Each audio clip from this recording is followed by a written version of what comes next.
for our 2-hour show, talking to you about the Word of God, giving you great contemporary music, some lively chat, and just some food for thought.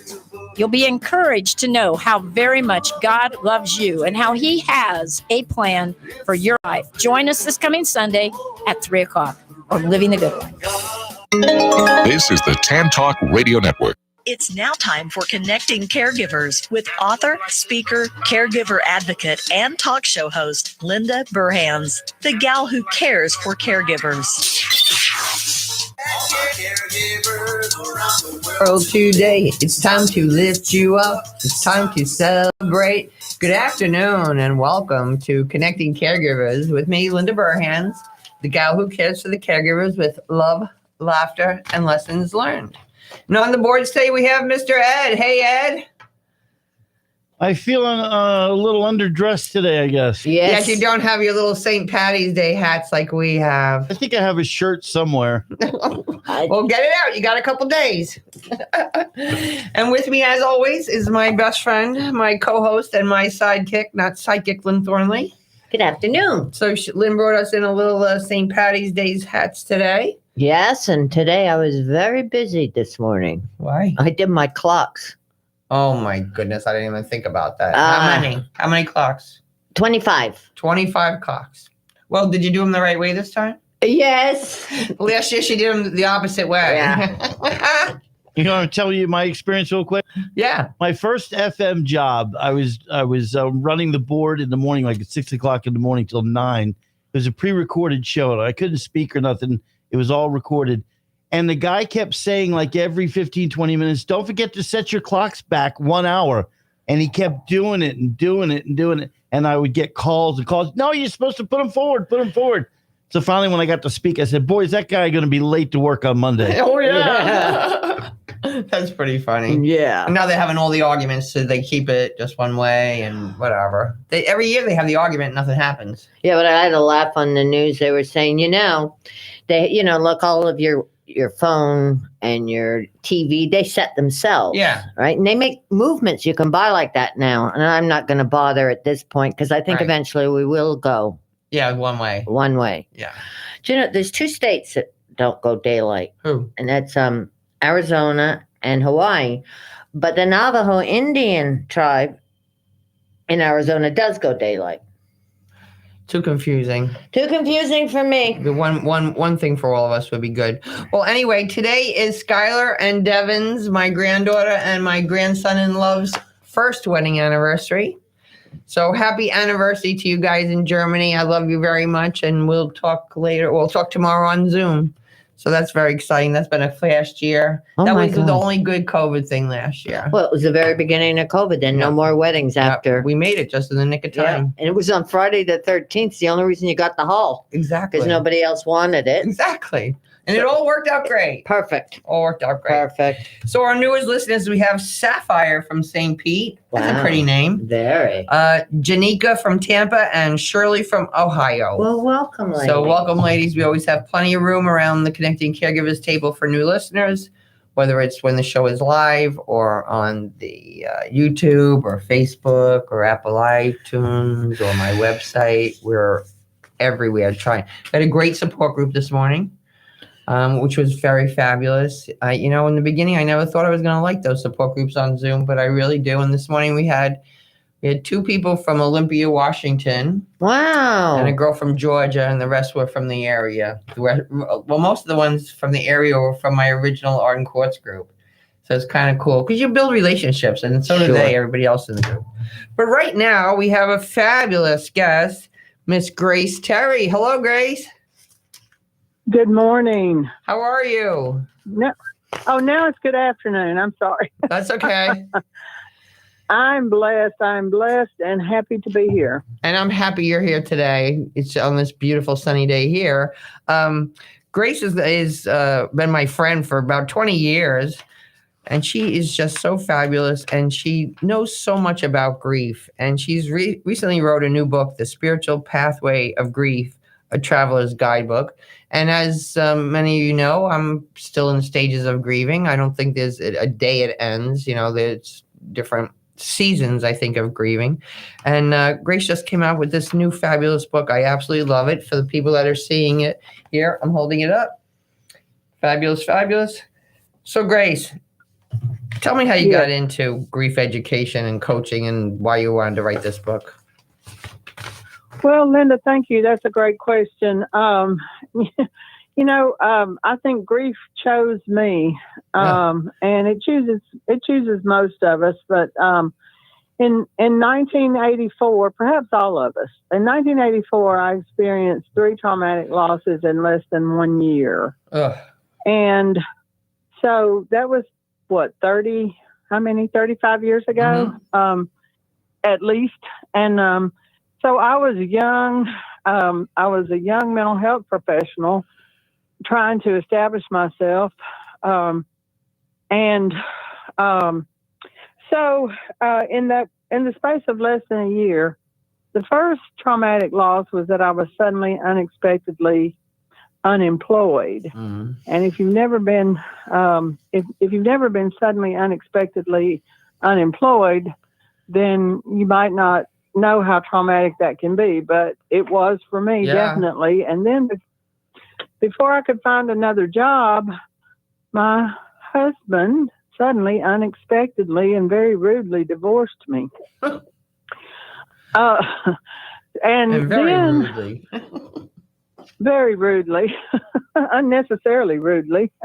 But that's okay. You know, God bless him. And then just 2 or 3 months after that, my mother, who was 56 years old, vibrant, beautiful, was killed in an automobile accident. Yeah.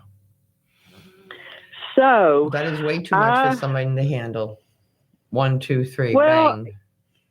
1, 2, 3, bang. And there have been other traumatic losses since then, but since 1984, I have been an active student of grief, if you will, because the only way I know how to deal with life and its challenges is say, what can I learn from this? What can I learn from this? Yeah. Good for you. So, thank you. Well, otherwise, what are you going to do? So I became a student of grief, and within a few years of my 3 traumatic loss in 1 year, I started teaching what I was learning. And I want to say to everybody, you don't have to know everything about a subject to start teaching what you do know. And I always say, for myself personally, I teach what I need to know. Thank you. Thank you. One of my most influential spiritual teachers said, we teach best what we most need to learn. Oh. And isn't that good? Yeah. We teach best. We teach best what we most need to learn. In preparing to teach, of course, we learn more. And then, of course, I've always learned a great deal from those who did me the honor of coming to my workshops and seminars and so forth. I learned a lot from my clients in my mental health practice, counseling practice. So if we're teachable, which one thing I heard one time is that humility only means being teachable. So I have always, and to this very day, tried to remain teachable. That is, humble. And I don't know everything. I don't know everything about anything. You know what, Grace? I learned with my support groups that I learned something new on the caregiver support group this morning. I learned because I think once you become that teacher and as you gather that education, you're still in thirst of more education. You're still open to that and open to the possibilities that maybe there's something new or something I don't know about. Constant learning. And, of course, in Miracles says we never teach without learning and we never learn without teaching. So that's how I started on the conscious pathway of grief education, to learn and to share what I've learned. So in my 40-year career as a professional helper in the field of social work, I have experienced that through the lens of a grief educator and grief support specialist. And, everybody who needs a professional helper has had traumatic loss of one kind or another. Right. And then when we just meet people on a day-to-day basis, if we get beyond the superficial conversations, if we learn people's story, which I'm a storyteller and a story lover, and I think everybody has a story worth telling, a story worth hearing. Yes. When you learn people's story, everybody has experienced traumatic loss, and somewhere. So, before the pandemic, Linda, there was a huge shortage, if you will, scarcity of effective grief support in our culture before the pandemic. And now that we're all experiencing the losses of COVID, it's huge. There's even more grief. And so my husband and I have been self-quarantined for the past year. And so after a couple of weeks of being self-quarantined, I'm like, what am I going to do with myself? Right. Well, so it seemed a good time to sit down and write a couple of books that I have intended to write for many years and never just sat down and did it. And did it. So now I have done it. And the first one was really just sort of I intended it to be sort of a kind of a practice, because the second one, the grief book, is the one that I really, that's my passion. Well, the first book was 10 Simple Strategies for a Happier You, Changing the World from the Inside Out, which I think is fabulous for anybody. Thank you. But you, as always, being the grief counselor and everything, I think the second book, The Spiritual Pathway of Grief, is very interesting too. And one of the things I want to talk about, Grace, is the stages of grief. And what do you think about that? Okay, I'm so happy you asked that. But one little point, this is a minor point, but I want to say the title is The Spiral Pathway. Oh, that's right. I'm sorry. I'm sorry. That's okay. Yeah. No worries. Well, and it is true that the pathway is spiritual, not necessarily religious, but the title of the book, in case somebody wants to find it on Amazon.com, The Spiral Pathway of Grief. Yes, and you can see on the cover, it has a spiral. Yes, it does. So the stages of grief. Well, with all due respect to Dr. Elizabeth Kubler-Ross, I maintain that there are no stages of grief. And to speak about grief in terms of stages, in my opinion, is very misleading and confusing. And I'm not the only one who thinks that, by the way. There are many thoughtful scholars and clinicians who would agree with that, or I agree with them. We all agree. We give credit where credit is due to Dr. Elizabeth Kubler-Ross, who was a brilliant, genius woman. And she was working at a hospital in Europe. She interviewed over 200 patients who were terminally ill. Mm-hmm. And she interviewed them repeatedly, and she kept records of her interviews. And after that, she first put forth the 5 stages of dying. And then when she published that work, it was a great breakthrough. It was a giant step forward in our understanding and compassionate treatment of terminally ill patients. Unfortunately, her work was generalized and misinterpreted and misapplied, in my opinion. And again, I'm not the only person who thinks this, but ever since, and this was like in the early 60s. Mm-hmm. So that's been over 50 years ago. Now, since then, her 5 stages of dying have been generalized to the 5 stages of grief. And I think, I know for a fact, it has led to a lot of confusion among in the general public. Well, you know, I'm grieving. I don't like somebody telling me I'm in this stage. Thank you. You know, and who are you to tell me what stage I'm in?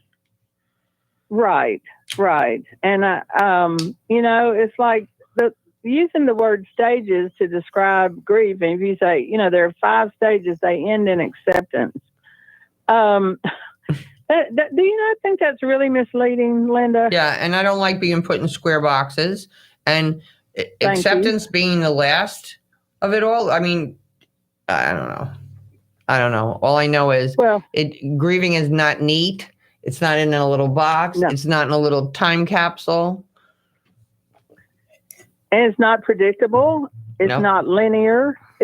It's none of those things. And it doesn't automatically end in acceptance once and for all. Right. Part of the misleading thing is that if you say, well, here are the 5 stages of grief, and the last one is acceptance, that implies that if you do absolutely nothing consciously or conscientiously about your grief work, you'll automatically end up in this stage called acceptance, and you'll be there forever. Yeah. And that is not how it works. No. And, it just says human experience is not that neat, tidy, predictable, linear. Right. The experience. It's just not. And, at one time, Linda, I was a full-time bereavement counselor with a hospice there in the Tampa Bay area. And that meant that my full-time job was working with the families of hospice patients who had died. Mm-hmm. And so I would make lots of phone calls to them. I would make 3 to 5 home visits every weekday. And I can't tell you the number of people who would say, well, I must be doing something wrong. I must not be doing this right, this grieving thing. I must not be doing it correctly because I'm not following, what I heard one time I was supposed to be feeling. Right. And and they would So what be is that? confused. That just puts more pressure on the grieving person. Yes. Like, oh, I'm not doing it the right way. Right. As if there a wrong way to feel your feelings. Yeah. So a lot of my book is about clarifying the reality of grief. Mm-hmm. For those who've experienced loss, if you haven't yet, I'd love to know how you avoided it. But whether or not you've experienced loss or you're currently actively grieving, this is helpful information for everybody if you're concerned about yourself or family members or other people who may be grieving. Yes. And I want the listeners to remember, it's not just for people that are grieving from a death. It's people that could be grieving for just the loss of the capacity of their loved one right now, or the loss of their freedom, or their loss of how it used to be. That's right. That's right. And we're all of us who have survived this pandemic so far are grieving the loss of normalcy. Yes. And the loss of normalcy is huge. I mean, that is really huge. Yes, because we are creatures of habit. Yes. And we like to think that the world is predictable. Well, guess what? One thing we've learned from COVID is that, life is not predictable if we didn't already know that. Right. And, there have been huge losses, both tangible and intangible, concrete and abstract, for people all over the planet. Yeah. And so we always needed to know more about grief, and now even more than ever since the pandemic. We need to be sensitive to our own grief and know how to manage that in ways that are positive, life-affirming, and not just realistic. eating. And we know, I'm sorry? Not just filling your face with food. That's how. No, that go ahead. No, you go ahead. Well, a lot of people are trying to medicate and repress with food and other substances. Yeah. Busyness and all kinds of escapism. And if any of that worked, God knows I would sign me up, right? Yeah. The only thing that works for is you need a new wardrobe. Yeah. Yes. yes. And you know what? It doesn't, the grief doesn't go away just by pushing it down. It doesn't go away. No, I think you push it down, it's just more painful. Yes. And you're causing yourself more pain in the end. Yeah. I'm just get disgusted with myself for not doing the right thing. Well, the good news is that anybody that, effective grief work is something anybody can learn. The principles are very simple. They're all written down in my book very clearly and succinctly. And anybody can successfully do grief work so that they're peaceful most of the time with their losses. Mm-hmm. And anybody can do it. Yeah. And the good news is we don't have to do it alone. I have a whole chapter on how you find your grief companions. Mm-hmm. We all need grief companions. Yes. And it's something none of us need to be afraid of or ashamed of. No, not at all. Grace, we got to be wrapping it up in a little bit. So if people would want to go to you for grief coaching, where would they find you? Okay, my website is angelsabide.com. Angelsabide.com. I offer a free 30-minute get acquainted session. You can go on my website and schedule that. And then the book is available at Amazon.com in ebook and paperback. And if you want to email me, you can email me grace@angelsabide.com. Perfect. And I will put all this information on the show and on the website. Thank you so much for being with us, Grace. I wish we had more time to talk, and I so appreciate you. Well, honey, I appreciate you too. And we have known each other a long time, Linda, and I have really watched you bloom and blossom. And I appreciate that you have stayed on the pathway to become more and more of who you truly are. And who you truly are is fabulous. And just know that I'm here for you as you continue to integrate your most recent traumatic loss. Thanks, Grace. And I just know that I appreciate all the good you do all the time. You too, honey. Have a delicious day. You too. Bye-bye. Now it's time to hear from our wonderful partners, because you know the deal. If you don't hear from them, you don't hear from me. Don't go away. We'll be right back. This is the Tan Talk Radio Network. Are you looking for compassionate and dependable home care for you or a loved one? Assisting Hands Home Care, serving Pinellas and Pasco counties, can help. The day came that taking care of my mother was no longer the best thing for me or for her. Between kids and a job, I couldn't give her the attention she needed and deserved, and I was overwhelmed. So I reached out to Assisting Hands Home Care. Now I can see what an important decision that was, and I feel confident that my mother has compassionate and dependable caregivers who help her to stay happy, healthy, and home. Today, I'm able to visit with my mother and enjoy our time together, which is exactly what we both needed. Assisting Hands Home Care. Call today for your free in-home consultation. In Pinellas, call 727-748-4211 or visit assistinghands.com. When you can't do it all, give Assisting Hands a call. Arden Courts is an assisted living facility designed to care for those that are struggling with dementia or Alzheimer's, where families and residents can feel the freedom with a nurse on site 24/7. Arden Courts provides specialized memory care in a safe and nurturing environment. They recognize every individual's physical, mental, and social needs and provide a secure environment that fosters independence for as long as possible. Walking paths, visual cues, and home-like amenities invoke a sense of freedom and independence. At Arden Courts, their goal is to make your loved one as comfortable, independent, and healthy as possible. They offer 10 hours a day of activities and programming with a unique setting of a home-like environment and 4 theme houses. It warms my heart to see how happy the residents are. Please call or stop in to talk with a representative. Arden Courts of Seminole at 727-517-7800, Largo 727-559-8411, or Palm Harbor 727-771-16 Give them a call.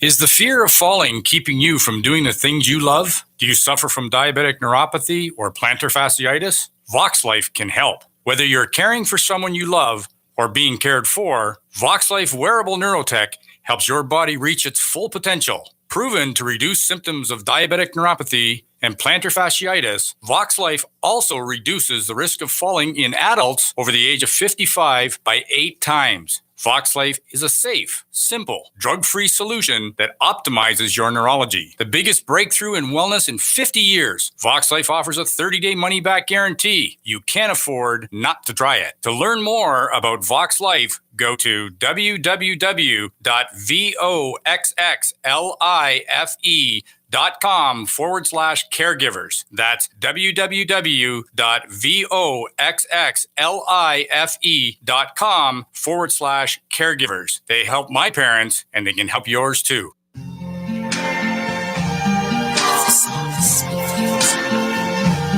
I see trees of green, Red roses too. I see them blue For me and you. And I think to myself, what a wonderful world.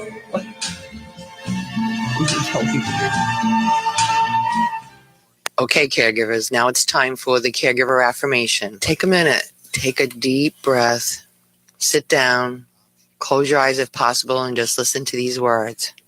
I know on my journey there is help and hope.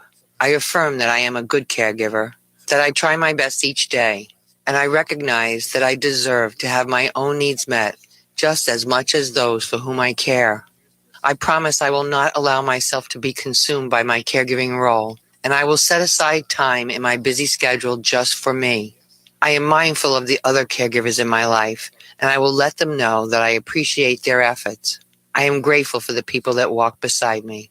I will take good care of my own health physically and spiritually, drink enough water, eat quality foods, allow for time to rest and to exercise, laugh often, if only at myself, and seek medical attention for my own health concerns. I am who I am, and I allow others to be who they are. Today I will add one item to my assisting angels list. Then if someone calls to say, let me know if there's something I can do, I will be ready to accept their offer and provide them with the opportunity to assist me. It is an honor to be of service of others, and I will not deny my friends and family this honor. Okay, think about it, caregivers. You know what I say when somebody asks if they can help you? Say yes. Thank you very much. I'm finally finding more and more caregivers are doing that every single day, and that just delights me because we can't do this alone. It's not an easy journey. And sometimes, just going over to your neighbor and just knocking on the door and saying, I just want to make sure you're okay. I just want to say you're a fabulous caregiver and you're doing a great job. That can make a big difference in someone's day. So our next guest today is Vicki Veasey. Vicki Veasey. I like her name. You like her name. And she's the author of Good Morning, I Love You, Maintaining Sanity and Humor Amidst Widowhood, Caregiving, and Alzheimer's. Whoa, that's a mouthful and that's a lot of stuff. It's heavy. So welcome, Vicki. Hello, how are you, Linda? Joyful and grateful. How are you today? I'm the same as you, very joyful and grateful and smiling like crazy. Thank you for having me be a guest today. I really appreciate it. Oh, I love it. Tell our listeners a little bit about your caregiving experience, Vicki. Well, I was my mom's caregiver for a total of 13 years. She had Alzheimer's. And I was working full time and I was married. So I was pretty busy between the caregiving and taking care of my mom and working full time and everything. And then I started taking care of my dad too, because a couple of years later, he was also diagnosed with dementia. Oh my. And then my husband got sick, and for about 8 months, he was in and out of the hospital. Tough time. And I was still, doing the caregiving and working full time. And my husband passed away. Oh. And I made the decision to quit my job and be a full-time caregiver for my parents. So I'm glad I did, because those were the last 2 years of their lives. And it really gave me an opportunity to look at caregiving in a little bit different light, because I didn't have the pressures of working anymore. And that made a big difference.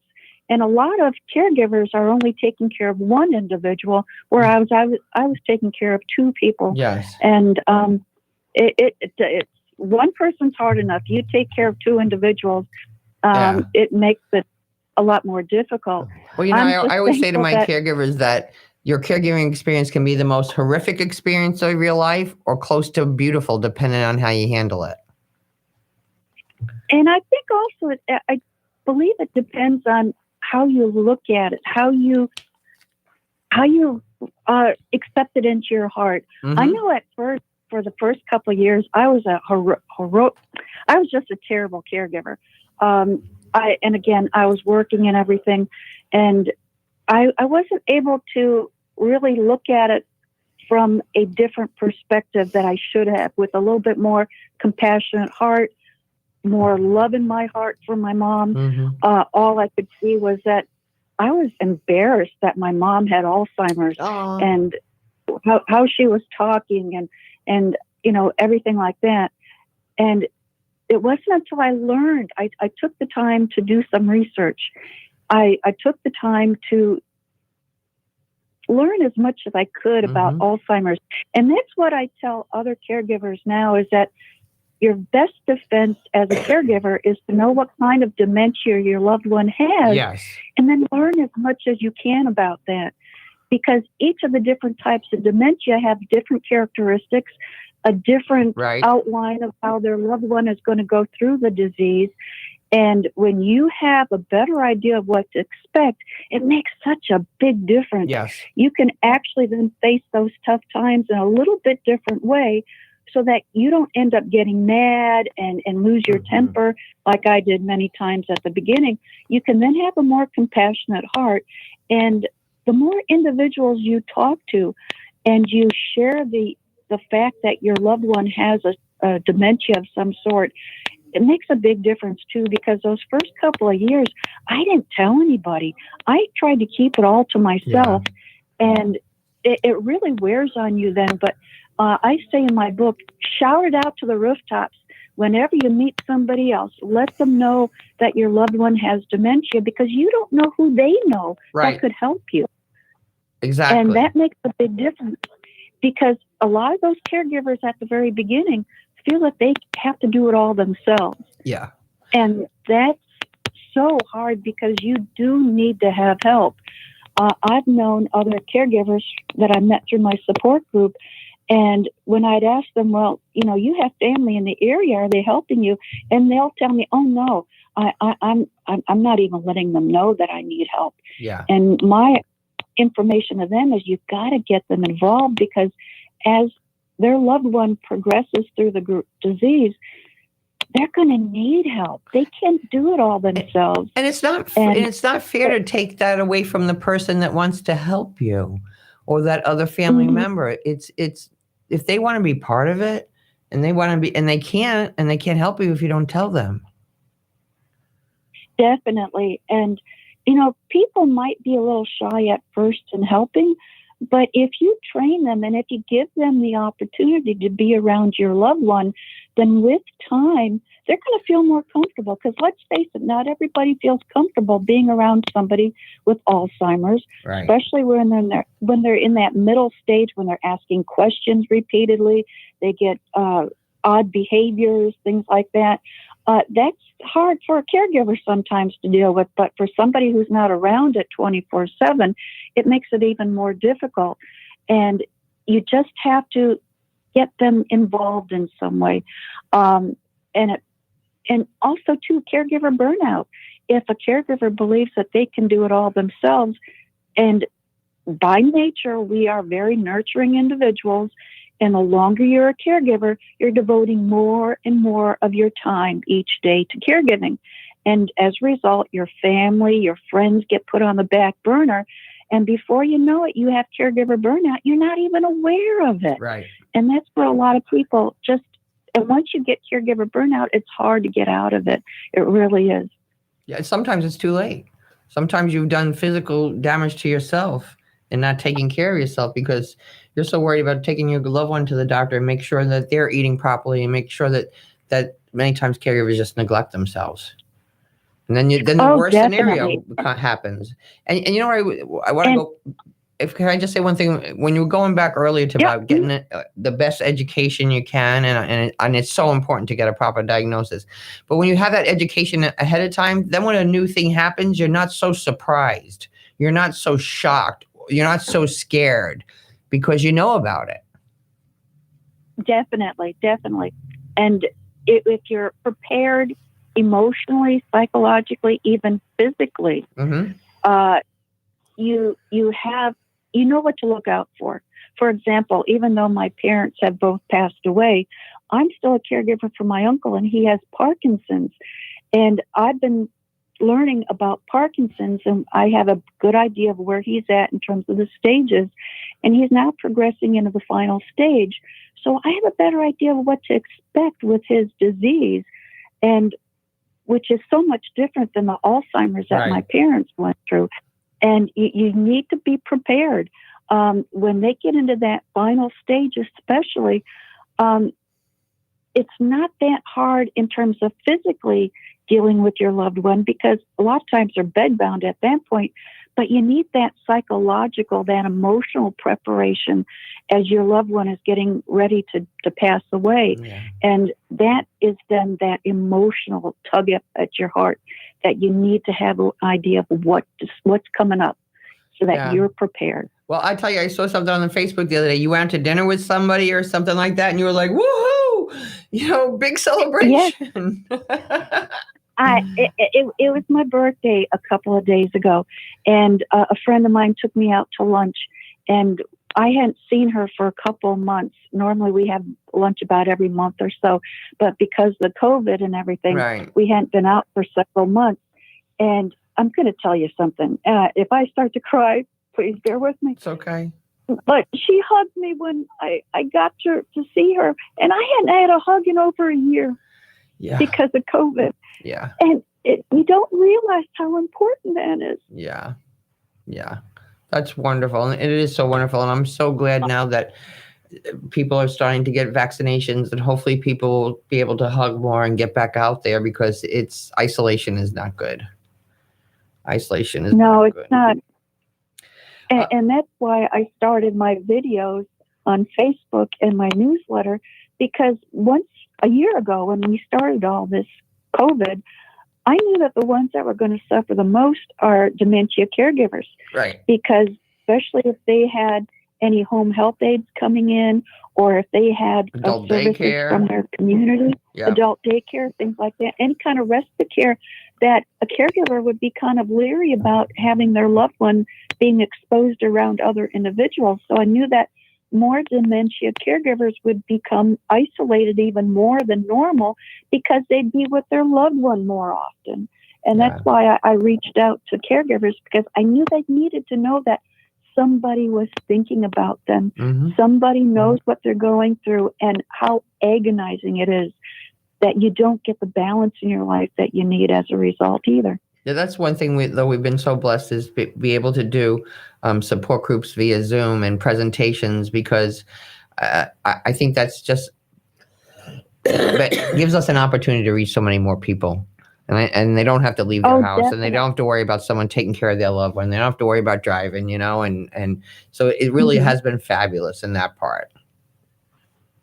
Definitely, because I know when my parents were still alive, I attended a couple of on-site conferences for caregivers, but it was hard to coordinate it with my schedule because my parents couldn't be by themselves for any length of time. Right. And it was very hard to schedule somebody to come in and watch them.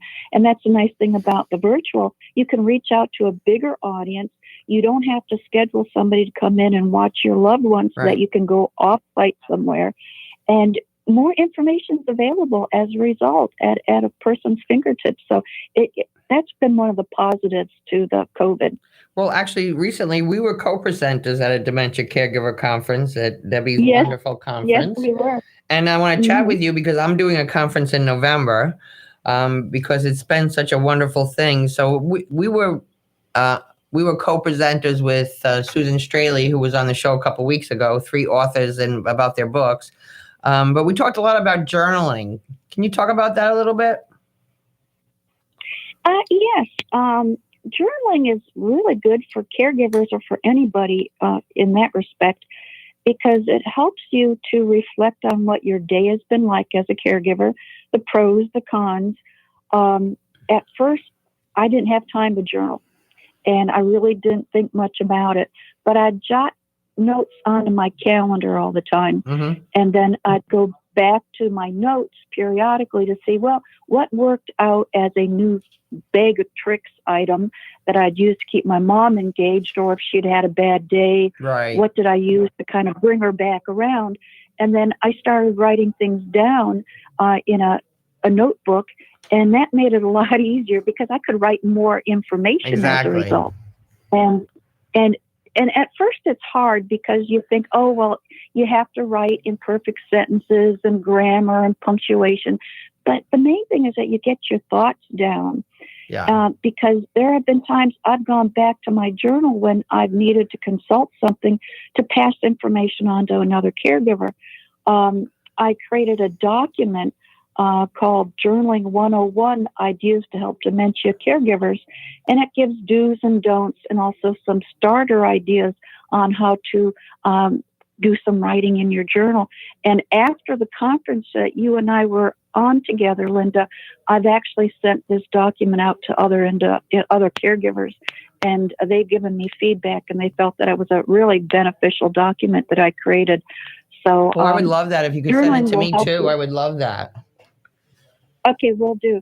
But journaling is good because, like I said, it gives you a chance to have some quiet time at the end. And I recommend at the end of the day, when your loved one is in bed and you have just some quiet time to yourself, have a glass of wine, a cup of tea, think about how your day has been and what are the positives, what are the negatives, and sometimes write some other things in there, depending on what kind of mood you're in that day. But it's really helps you because it puts your caregiving in a better perspective. I think you have more respect for yourself as a caregiver, and you realize that you're a much better caregiver than you normally give yourself credit for. Exactly. We have to start wrapping up now. I just want to hear your last story about the title of your book and where our listeners can reach you and where can they get your book. Okay, the title of my book is Good Morning, I Love You, Maintaining Sanity and Humor Amidst Widowhood, Caregiving, and Alzheimer's. And the first part of the title, Good Morning, I Love You, related to my husband. And he was retired when we got married, so I'd go off to work and I would leave a Post-it note on the bathroom mirror each morning. And it always started off with, Good morning, I love you. And then it'd be kind of a little reminder about the pups that we have, or, we have a date night or a pizza night or something like that.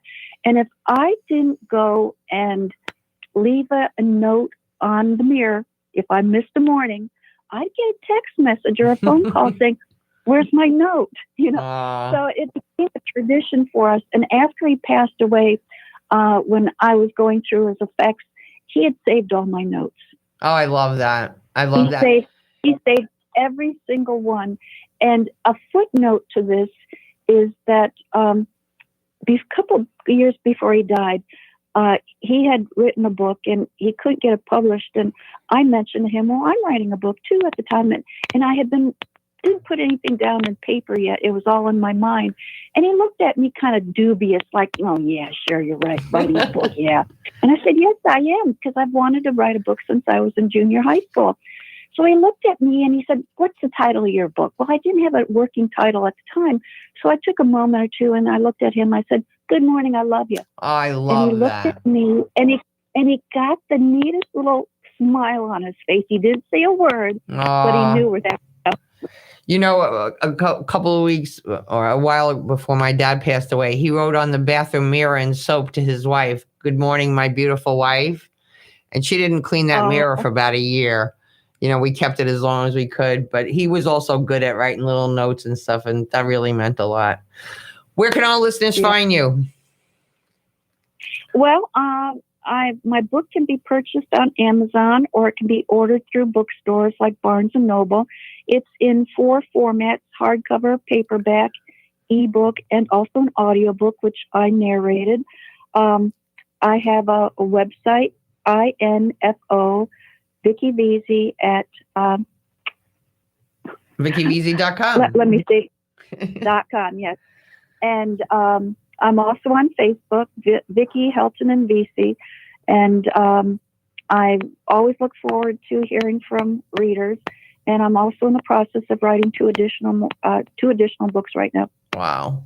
Thanks so much for being on the show. I really appreciate you. We'll talk soon, and I'll get all your information on my website. Thank you, Linda. I appreciate you. Take care. Have a great day. Thanks. God bless.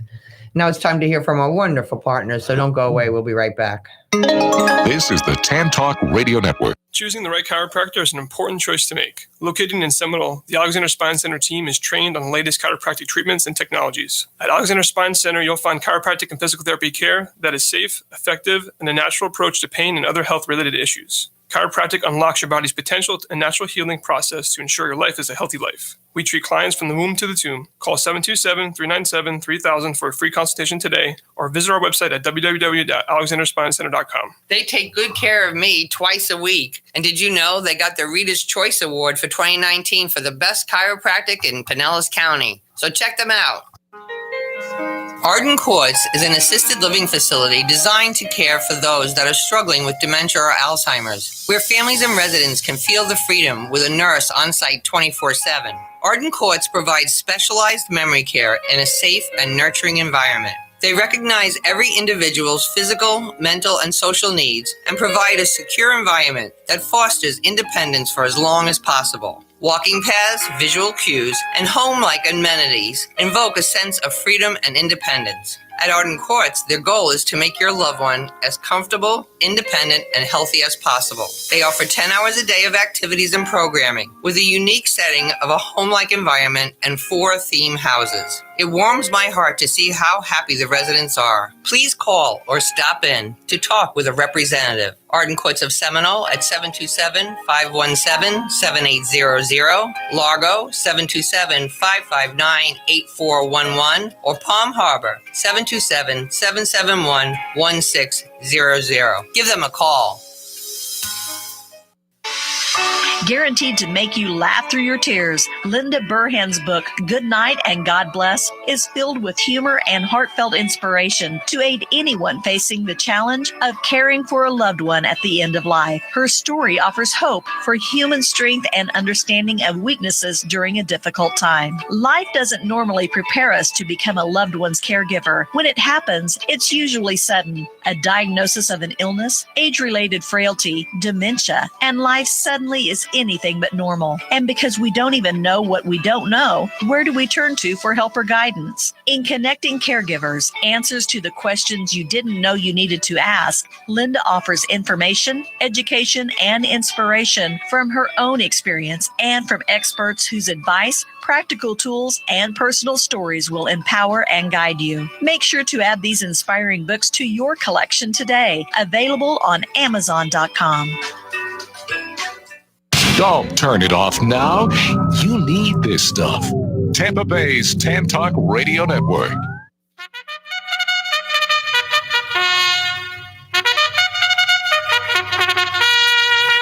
Time to get your pen and paper. Lynn's got good stuff to tell you. Not a lot, but I have some. That's good. To RSVP to any of these events, go to lindaburhans.com and send a message, and Linda will send you the link. First of all, there's a journaling workshop for caregivers. It's the second Monday of each month. The next one will be April 12th at 11 a.m.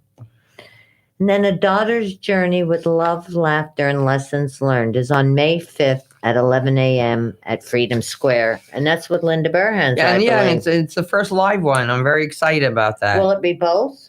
Yes, it will be both. It will be both. So they can come live or they can see it online. So Coming I'll live, keep it's people. getting... I know. We went out yesterday. First time I'd been in a restaurant. I I know. in over a year. Oh, that's like Vicky just said too. Got Yeah. hugged. But I kind of felt depressed that nobody was in the restaurant. How do they stay? I hope they get takeout orders because it's I think been there's very a tough. lot of. Yeah, it's been a very tough time. It's going to get better. Yep, it is getting better. Also, the Veterans Heat Factory is having a fundraising event on Saturday, May 8th at the VFW on Edward Knoll Drive. They're featuring former recording artist Lenny Emanuele and the Remember When Band. So these musicians play songs from the 1950s to the 1980s. So the Veteran Heat Factory helps veterans and first responders that suffer from PSTD. So if you want any of that, let me know. Also, Kate McCarty has her support groups, but she also has a virtual memory cafe, which is you can come on with your loved one, and they do some different crafts and some different things. And she has them 3 days a week, Monday, Wednesday, and Fridays at 11:10. So if you're interested in that, send me that information. Just email me, and I will get you that information. Got the big conference coming up in November. Very excited about that. So we are rocking and rolling. So thanks so much for being here today. You know how much I appreciate you all. Remember, if you need a resource, if you have a question, contact me. If I don't have the answer, I know someone that does have the answer. And don't forget, happy St. Patrick's Day Wednesday. That's the day we get our second COVID shot. And set your clocks ahead. Yes. Spring forward.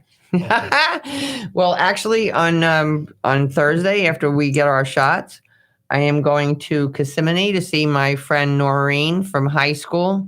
And Noreen and I used to go to the St. Patty's Day parade when we were younger, have a couple of beers, and every time those bagpipes came, we were bawling. You're both as Irish as Patty's pig. So, yeah, she's really Irish. Yeah. Her dad looked like a leprechaun. He really did. So I'll be so glad to see Noreen and Rick and just see friends again. And I'm having corned beef dinner at my sister's. It's very nice. Which you were invited, but you are going to Kissimmee, which we used to call Kissimmee when we moved here. Oh, kiss me every day. All right. So tune in next week where we'll have some more fabulous guests as always. Remember, God loves you all the time, and have a delicious day. When you're down and trouble and you need a helping hand and nothing's going right, close your eyes and think of me, and soon I will be there